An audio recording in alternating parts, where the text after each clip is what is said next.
This one is baby shark, ये मेरे दिल के बड़ा करीब है। इसी एयरक्राफ्ट में मैंने सोलो फ्लाई किया है। 3, 4, 5 और ये 6, ये 6 पैक्स ऑफ द पायलट्स हैं। But how much does a pilot earn? मैंने उस पर आए और सामने से बहुत सारी बर्ड्स इधर, मतलब हमारा ऐसा लग रहा था कि हम बस उसके अंदर जा रहे हैं। Private pilot licence aeroplane and this is a commercial pilot licence. So थोड़ा सा आपने पेशेंस, सप्लाई ज्यादा है इधर भी, सप्लाई ज्यादा है। पायलट के लिए भी जॉब मार्केट टफ है, थोड़ी सी टफ है कि आपको फिर ये विंग जो हमारे लगा होता है, ये विंग उसी बिना पर ही मिलता है कि ये अब उड़ सकता है अकेले, सोलो फ्लाइट। तो उस मोमेंट पर अम्मी इज लाइक कि तुमने कौन सी फील्ड चूज की हुई है और तुम मतलब ये क्या कर रहे हो।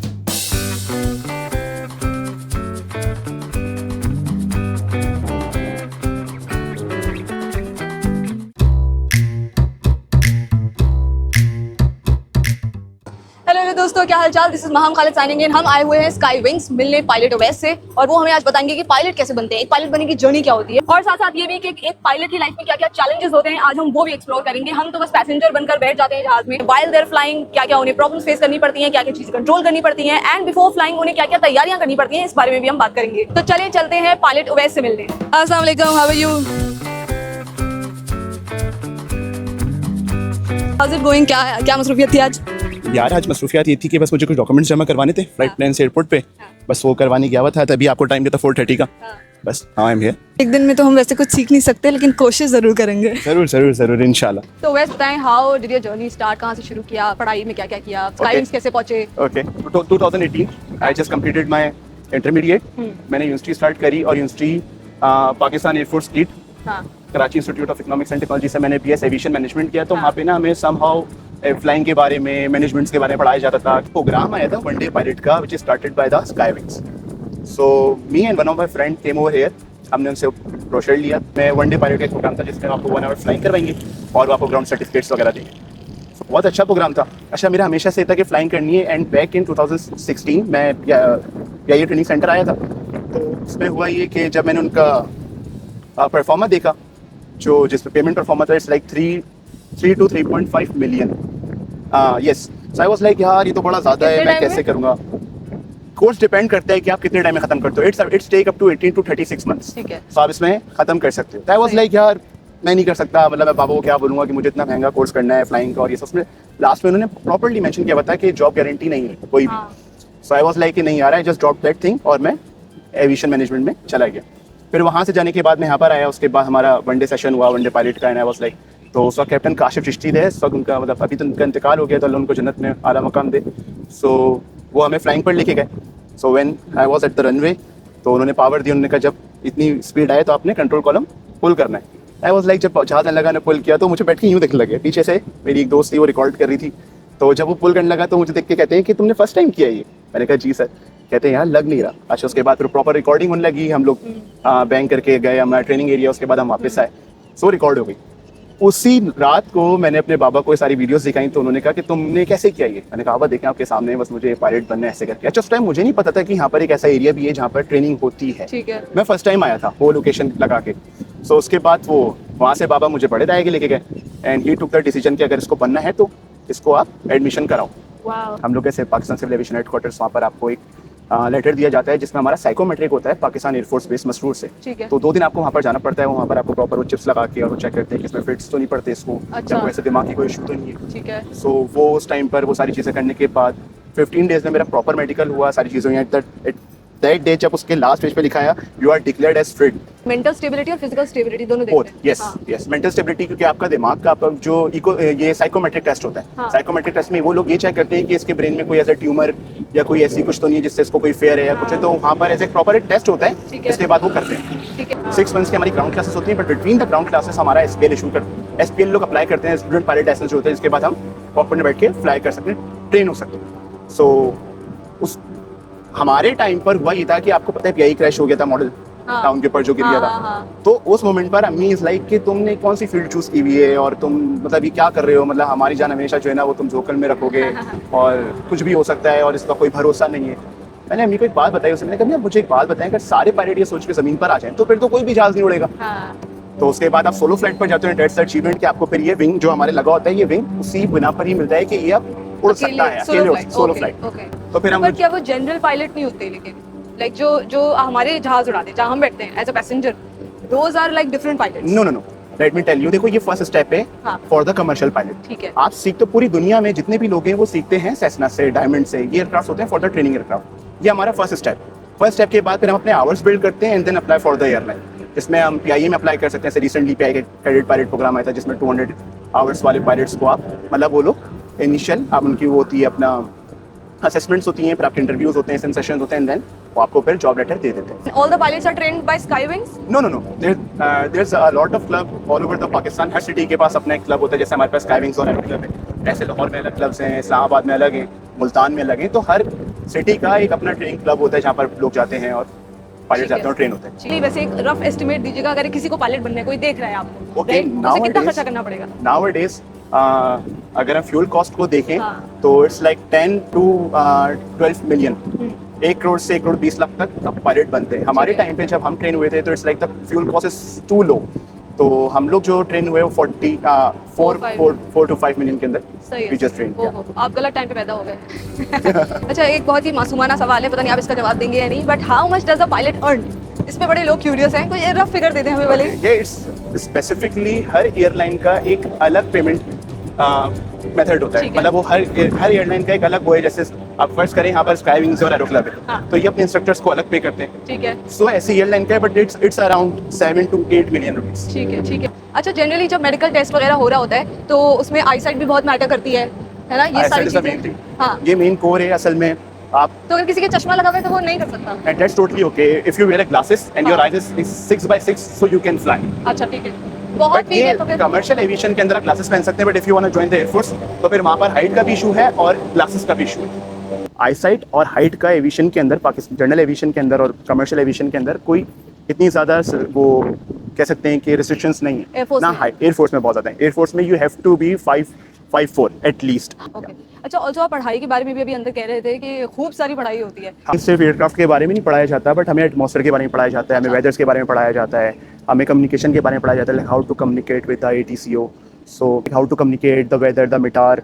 फिर हमें मास एंड बैलेंस का बताया जाता है, द वेट एंड एवरीथिंग, कि जहाज में कितना वेट अलाउ होता है, क्या क्या चीज़ें होती सही हैं। है। हम एक टेक ऑफ से पहले एक ट्रिम शीट बनाते हैं जिसमें हम चेक करते हैं कि हम लोग टेक ऑफ कितनी स्पीड पे करेंगे, हमारी जो वेट है वो लिमिट्स में है या नहीं है। तो ये सारी चीज़ें हमें बेसिक टू बेसिक पढ़ाई जाती है। और एयरप्लेन के बारे में पढ़ने में इतनी सारी डिटेल्स होती हैं, कभी ऐसा हुआ कि यार इतनी बहुत पढ़ाई करनी पड़ी है यार, मेरे से नहीं हो रहा, ऐसा हुआ?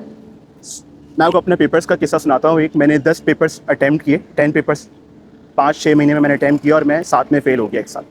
और फेल में ऐसे हुआ कि हमारा 70% पासिंग है, हाँ। 69 पर भी आप फेल हो। हाँ। तो मेरे 7 पेपरों के अंदर 66, 68 और 69 पे मैं फेल हो गया। एक मोमेंट के आई वाज लाइक यार मैं नहीं कर पा रहा। मैंने कहा बाबा पता नहीं क्या हो रहा है, ना मैं पेपर्स में फेल पास हो पा रहा हूँ, ना मेरी डिग्री हो पा रही है, मुझे कुछ समझ नहीं आता। तो उन्होंने कहा एक काम करो, एक चीज़ रोको और एक टाइम पर एक चीज़ करो, ठीक है। या तो पहले फ्लाइंग खत्म करो या पहले डिग्री खत्म करो। तो पहले मैंने डिग्री खत्म करी, डिग्री खत्म Degrees for 4 years। Degrees for 4 years, ठीक है, yes। ठीक है। बट मैंने फ्रीज करवा दिया था जब मेरी ग्राउंड क्लासेस स्टार्ट हुई थी, तो मैंने हमारा 1 साल फ्रीज करवा दिया था डिग्री का। सही है। तो मेरी डिग्री थोड़ी लेट खत्म हुई। तो उसके बाद फिर मैं यहाँ पर आया, मैंने अपने पेपर्स दोबारा रीसेट करे। वो 10 पेपर्स मैंने 0 करवाए, जो 3 पेपर्स में पास था वही मैंने 0 करवा दिया। ओके। और उस वक्त खुद से एक वादा था कि जब तक ये 13 पेपर्स क्लियर नहीं करूंगा CPL के, हाँ, तब तक फ्लाइंग नहीं करूंगा। ओके। कितना और टाइम विद लगा इन वो? 7 to 8 मंथ्स में मैंने सारे 13 के 13 पेपर स्ट्रेट पास किए। So talk to me about pilot lifestyle। हमने सुना है स्लीप स्केड्यूल्स बहुत डिस्टर्ब हो जाते हैं बिकॉज कमर्शियल पायलट्स जनरली, तो उनके साथ ट्रैवलिंग बहुत ज़्यादा होती है। What are the advised about sleeping and eating also? What they teach us कि हमें हर फ्लाइट से पहले 8 आवर्स एटलीस्ट स्लीप करनी चाहिए, हाँ, ठीक है। प्लस हमें जो हमारा जो मील है बिफोर द फ्लाइट वो लाइट लेना चाहिए, क्योंकि हमें इन एयर टर्बुलेंस मिलती है। हम क्लाउड्स के अंदर जाते हैं, टर्बुलेंट होता है, ऊपर जाते हैं, विंड्स आती हैं, सो हमारा जो स्टमक है वो डिस्टर्ब हो जाता है। सो दैट्स वाई हम लोगों को जो before the flight meals light लेनी चाहिए and at least 8 hours sleep before the flight. अच्छा, I'm generally very curious about कि जो लॉन्ग आवर्स फ्लाई कर रहे होते हैं, फॉर Okay. एग्जांपल 6, 7, 8 और may be more than that, अगर कोई फ्लाई कर रहा होता है तो उस केस में ऑटो पायलट पे जाता है जहाज, या वो मुस्तकिल कर रहे होते हैं? एंड व्हाट हैपेंस अगर उनको बीच में जाना है, वॉशरूम जाना है, कुछ अच्छा, ऐसा करना है? If you asking for the airline तो हाँ। Typically 80 to 95% of the aircraft is fly by the auto pilot. Pilots, अच्छा ये एक मिथ है, ये एक मिथ में आता है कि सिर्फ ऑटो पायलट काम करता है, पायलट से बैठे होते हैं, अखबार पढ़ होते हैं, सो रहे होते हैं, ऐसा नहीं है। Pilots always are fully in command. हाँ। हम लोग प्रॉपर उन कमांड्स में होते हैं, कम्युनिकेट कर रहे होते हैं, एक दूसरे से बात कर रहे होते हैं, चीज़ों को देख रहे होते हैं, कोई इमरजेंसी अगर हो जाए तो हमें ही वो सारी चीज़ों को देखना होता है। सो ये एक मिथ है, but typically auto pilot flies 80 to 95% of the flight. अच्छा ठीक है, तो बीच में अगर उन्हें उठ के जाना है हाँ, दैट्स टोटली ओके, क्योंकि एक पायलट इन कमांड अंदर बैठा हुआ है। If the captain is going towards the back और just use the washroom, so there is a first officer who is just pilot in command at that. और जब आप सोलो फ्लाई कर रहे होते हैं तो इतनी लॉन्ग फ्लाइट्स होती नहीं है, तो आप लोग नहीं, that's totally like it's like 2 hours और like 1 hour 30 minutes, that's it. This C172 registration alpha पापा ब्रावो क्लो, ये मेरा सोलो एयरक्राफ्ट है। इसी एयरक्राफ्ट के ऊपर मैंने अपनी फ्लाइंग सीखी थी। इसी एयरक्राफ्ट पे मैंने सोलो फ्लाई किया है इसी को, इसी पे मेरी कंसोलिडेशन फ्लाइंग्स हुई थी। और ये एयरक्राफ्ट जैसे जो भी शख्स अपना सोलो जिस एयरक्राफ्ट के ऊपर करता है, जो सीखता है, वो उसके दिल के बड़ा करीब होता है। So this one is baby shark, ये मेरे दिल के बड़ा करीब है, मुझे पर्सनली बड़ा पसंद था उस टाइम पे। और बेबी शार्क क्या, इसका नाम बेबी शार्क है, इसका एक नाम दिया हुआ है इसको, और ये मेरे दिल से बहुत, मतलब मैं दिखाएं जरा कैमरा में ले ना, ये जहाज को भी तो आप कैमरा में ले रहे हैं। अच्छा, वो उसका नाम क्या है? उसका भी आपने कोई नाम रखा है?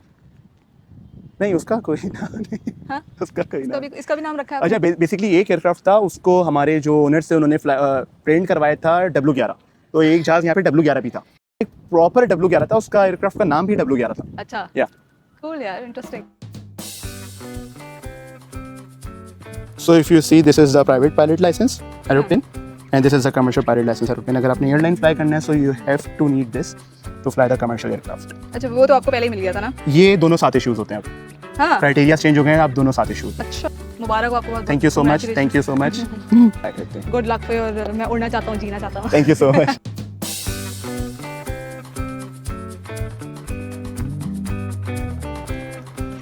So basically this is a checklist. जब हमने फ्लाइंग करनी होती है तो स्टार्टअप से पहले we have to look around the aircraft, जिसको हम बोलते हैं प्री फ्लाइट चेक्स। ठीक है, ठीक है। एविएशन में कहावत है, listen right and fly right. So जब हम हेडफोन्स अगर हमारे नहीं होते तो ये engine noise, air flow noise और प्रोपेलर नॉइज इतनी ज़्यादा होती है कि हम कम्युनिकेट ठीक से नहीं कर पाते। So we have to wear the headphones ताकि हमारी कम्युनिकेशन बहुत स्मूथ एंड बहुत प्योरली हो। तो स्पीकर्स होते हैं, लेकिन स्पीकर्स होते हैं, yes, if you can see the speakers, but still हम लोग हेडफोन्स इस्तेमाल करते हैं। उसका एक और रीज़न ये है, व्हेन इन द फ्लाइट हम लोगों को इमरजेंसी प्रोसीजर्स, हम वेदर के बारे में और डिफरेंट चीज़ों के बारे में जब हम कम्युनिकेट करते हैं, so we have to communicate accurately and correctly, ताकि जो फर्स्ट ऑफिसर और कैप्टन है वो दोनों ठीक से सुन सकें बात। अच्छा, लॉन्गर टर्म आपके अगर आप हेडफोन्स वेयर नहीं करोगे तो आपके जो ये हियरिंग एड्स हैं डैमेज भी हो सकते हैं। या अच्छा, एक बात समझ नहीं आती, रास्ते तो जब आप गाड़ी ड्राइव करते हैं तो मतलब आपको रास्ता दिख रहा है, राइट, रोड्स दिख रहे हैं। जब आप फ्लाई कर रहे हैं तो अगर रोड्स ही नहीं है ना, तो क्या is this the map only which directs you, कैसे होता है? देखिए, मैप रीडिंग्स होती हैं, but this is the direction indicator, if you can see the magnetic compass. ठीक है। सो अब हमारी दुनिया देखें ऐसे 360, 0 10 1 2 3 4 5 6 10 ऐसे करके अगर हम दोबारा इधर आएंगे तो 360। ठीक है। सो हमें जैसे अगर हम फर्ज करें, अभी हमारे ट्रेनिंग एरिया जाते हैं जो कि किलो फॉक्सट्रॉट जिसको हम कहते हैं, सो उसकी हेडिंग है 110। ओके, ठीक है। सो अगर हम फ्लाई करने के बाद हेडिंग 110 फ्लाई करेंगे, so we will be at the on hour training area. अच्छा, किलो फॉक्सट्रॉट। अच्छा, इसी का रेसिप्रोकल अगर हम फ्लाई करेंगे, so we will back to OPKC kilo charlie, अगर हमारे ऐसे इसको कहते हैं कराची को, OPKC हमारे एविएशन के अंदर। सो ये होता है 1 2 3 4 5 और ये 6, ये 6 पैक्स ऑफ द पायलट्स हैं। ठीक है। These are the main instruments of the aircraft, जिसको हम 6 पैक्स ऑफ द पायलट्स भी कहते हैं, जिसके अंदर हमारा एयर स्पीड इंडिकेटर है, हमारा टर्न कोऑर्डिनेटर है, हमारा वर्टिकल स्पीड इंडिकेटर है, हमारा ऑल्टीट्यूड इंडिकेटर है, artificial horizon. So these are the main instruments जिसके बिना पर हम फ्लाई करते हैं when we are in the bad weather और when we are in the clouds. So these instruments which we are rely on. ये क्या? This is for the throttle, for the power. या अनदर क्वेश्चन, पायलट्स दुआएं भी पढ़ते होंगे, I mean fly करने से पहले, और जितना आपकी अम्मी ने आपको डरा दिया उसके बाद तो आप हर फ्लाइट से पहले दुआ पढ़ते होंगे। कितनी दुआएं पढ़ते हैं? मैं यहाँ से जब हम स्टार्ट कर लेते हैं, इंजन चेकलिस्ट फॉलो कर लेते हैं, उसके बाद जब हम टैक्सी वे पर होते हैं तो मैं दुआएं पढ़ता हूँ। 3 दफ़ा आयतल कुर्सी पढ़ के अपने ऊपर, हमारे कप्तान के ऊपर और एयरक्राफ्ट के ऊपर पढ़ के दम करता हूँ कि अल्लाह ताला खैरियत से जाए और खैरियत से वापस आए। सो मैं नहीं, इवन मेरे साथ जितने भी ऐसे मेरे इंस्ट्रक्टर्स होते हैं या कोई ऐसे बैक फ्लाई कर रहा है तो सभी दुआएं पढ़ते हैं। आयतल कुर्सी के अलावा भी घर से भी ऐसे पढ़ के निकलते हैं? वो सफ़र की दुआ, सफ़र की दुआ और आयतल कुर्सी दोनों पढ़ते हैं। और अम्मी भी पढ़ के फूकती होंगी? अम्मी हर टाइम जाने से पहले, बेटा ख्याल से जाना, कुछ हो ना जाए, दुआएं पढ़ लेना, आयतल कुर्सी पढ़ के उड़ना, आने के बाद कॉल कर देना। तो ये होता था मोस्टली। ऐसे मेरी सोलो फ्लाइट थी तो मैंने घर पे बताया नहीं था कि आज मैं अकेले फ्लाई करूंगा। मुझे पता था अम्मी या बाबा थोड़ा सा ना हमारे वो टेंशन ले लेते हैं, डर जाते हैं। तो जब मेरी फ्लाइट हो गई, उसके लैंड होने के बाद जब मैं अपने इंस्ट्रक्टर को दोबारा एयरक्राफ्ट में बिठाया तो मैंने कॉल की कि बाबा मैं सोलो कर आया। कहते सोलो क्या? मैंने कहा वो अकेले जहाज लेके गया था, उसको हमारी होता है हमारा एक स्टेप पे, तो कहते हैं तुम अकेले लेके गए थे? कह रहे हैं मैंने कहा हाँ। कहते हैं यार तो तुमने बड़ी कुछ काम कर दिया ये हो गया। बस लगा हाँ ठीक है बस रिलैक्स हो जाओ मैं वापस आ गया। कह रहे तुम जा तो नहीं रहे? मैंने कहा नहीं मैं वापस आ गया। अच्छा बिल्कुल सही किया, वरना फिर इतना स्ट्रेस ले लेते हैं ना पेरेंट्स के। सब कुछ चीज़ें ऐसी होती हैं कि जो है ना आपको अपने घर वालों को नहीं बतानी चाहिए करने से पहले, करने के बाद आप बता सकते हैं। सो ये पायलट भी एडवाइस कर रहे हैं, मुझे लगा था कि हम ही लोग ये वाले भंड मारते हैं, सब ये वाले भंड मारते हैं। और खुदा न खास्ता इनमें से कोई स्क्रीन ब्लैंक हो जाए तो ऐसा कभी हुआ है? Basically these are the analog aircrafts, तो इसमें जीपीएस वगैरह नहीं होता, बट इन केस अगर हमारी कोई स्क्रीन चली जाती है कुछ होता है, सो उस हर चीज़ के साथ जो है ना उसकी एक इमरजेंसी चेकलिस्ट होती है। So we just follow the checklist. अच्छा ठीक है।